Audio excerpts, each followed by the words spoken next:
Hello again. Sinead, what are we doing now?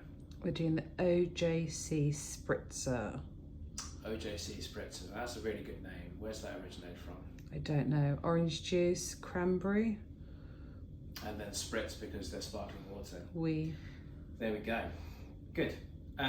This is a very straightforward mocktail, but it's very popular and it's very little effort for maximum output.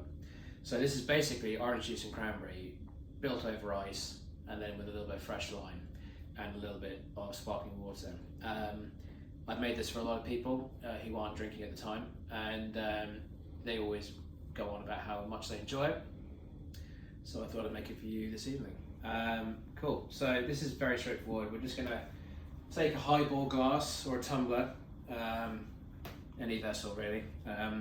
This is just a straightforward drink that you can have for people who aren't drinking at your parties, or maybe just while you're at work, doing work from home. You can make it a little bit special for yourself.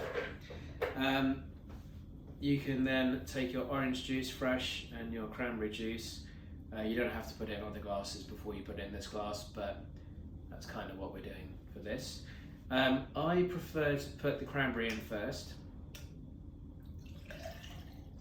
It's about 50-50. And the reason I like to do the cranberry first is the layering or the dilution is a little bit more interesting.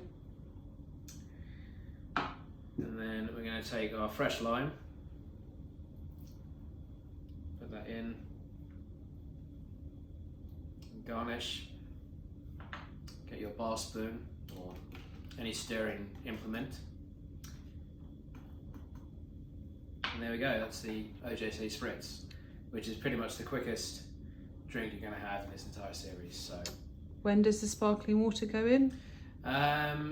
It depends. You can serve it like this, or you can serve it as the Spritz. I'm glad you asked.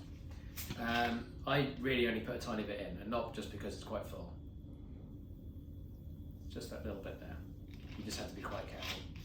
So yeah, you can make the OJC or the OJC Spritz, 2 drinks in one in less than half the time. So enjoy.